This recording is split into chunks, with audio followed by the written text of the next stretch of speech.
Assalamualaikum warahmatullahi wabarakatuh. Allahumma sholli ala sayyidina Muhammad wa ala ali sayyidina Muhammad. Serangan gencar. Dalam penggalian itu, orang-orang munafik menunjukkan rasa enggan.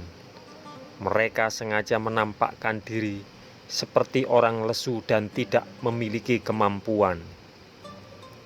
Banyak yang diam-diam melarikan diri ke rumah masing-masing. Sementara setiap sahabat muslim pasti meminta izin kepada Rasulullah Shallallahu Alaihi Wasallam jika mempunyai suatu keperluan. Kemudian setelah selesai kembali lagi bekerja pada penggalian. Parit telah selesai digali. Ketika pasukan musyrik datang, melihat jumlah musuh sebesar itu, orang-orang munafik dan mereka yang lemah jiwanya seketika menggigil ketakutan. Mereka langsung berprasangka buruk kepada Allah Subhanahu wa Ta'ala dan Rasul-Nya, sampai mereka berkata dalam hati, Allah Subhanahu wa Ta'ala dan Rasul-Nya tidak menjanjikan kepada kami selain tipu daya. Pasukan musyrik terkejut ketika melihat ada parit yang terlalu lebar di depannya untuk diseberangi. Ini perbuatan orang pengecut. Jadi mereka sambil berputar-putar mencari rongga parit yang sempit untuk dilompati. Amarah mereka menggelegak bukan main. Belum pernah dalam sejarah peperangan orang Arab melakukan strategi seaneh ini. Sambil tersenyum, pasukan muslim mewaspadai gerakan musuh. Dengan tangkas, mereka menghujani anak panah lawan yang mencoba mendekati parit. Kemudian muncul sekelompok penunggang kuda Quraisy yang tangguh. Mereka adalah Amir bin Abdul Wud, Ikrimah bin Abu Jahal, Diror bin Khattab, dan lain-lain. Dengan nekat mereka terjun ke parit dan berhasil sampai ke seberang. Namun Ali bin Abi Thalib dan beberapa orang muslim mengepung tempat itu. Melihat Ali bin Abi Thalib, Amir bin Abu Wud yang pemberani menantang duel, Ali pun menghadapinya. Mereka berputar-putar dan suara denting pedang beradu demikian kerasnya. Masing-masing memekik nyaring ketika mereka saling menebas dan menangkis. Ali bin Abi Thalib berhasil merobohkan musuhnya. Kaum muslimin yang lain berhasil mendesak para prajurit Quraisy ke tepi parit sehingga mereka mundur tunggang langgang. Ikrimah bin Abu Jahal sampai meninggalkan tombaknya melihat serangan ganas para prajurit muslim. Ketika dalam keadaan segenting seperti itu, lagi-lagi kaum muslimin dikhianati. Pengkhianatan Yahudi. Ketika Rasulullah Shallallahu Alaihi Wasallam berhijrah ke Madinah, ada 3 kelompok Yahudi di kota itu. Mereka adalah Bani Qunayqa, Bani Nadir, dan Bani Quraizah. Namun akibat ulahnya sendiri, Bani Qunayqa dan Bani Nadir terusir dari Madinah.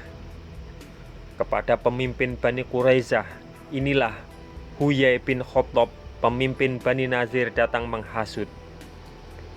Ka'ab bin As'ad al-Quraisy, pemimpin Bani Quraizah, akhirnya membukakan pintu bentengnya setelah Huyai menggedor berkali-kali. Ka'ab, aku datang bersama Quraisy dan Ghatafan, berikut para pemimpin mereka.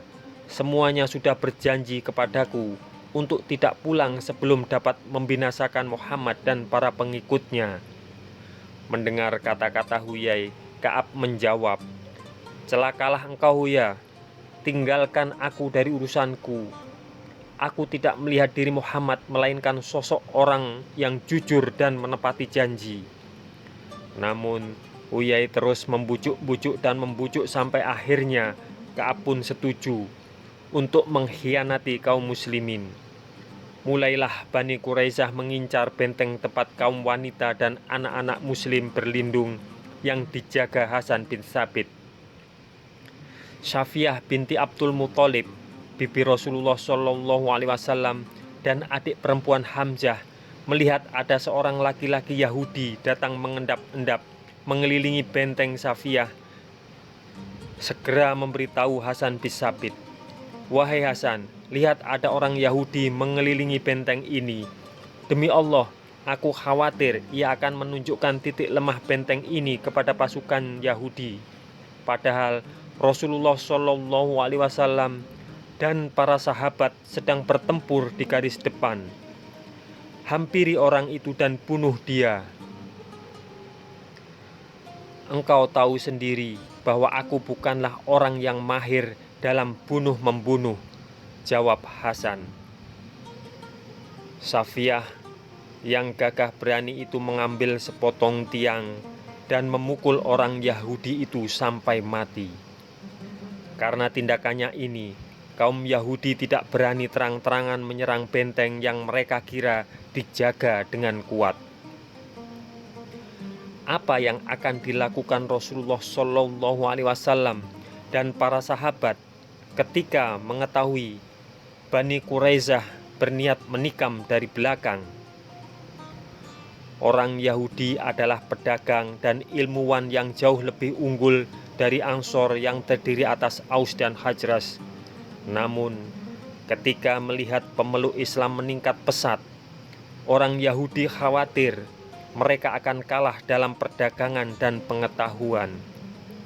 Kemudian mereka menolak kerasulan Muhammad Shallallahu Alaihi Wasallam dan mentertawakan ajaran beliau. Semoga kisah ini bermanfaat untuk kita semua. Wassalamualaikum warahmatullahi wabarakatuh.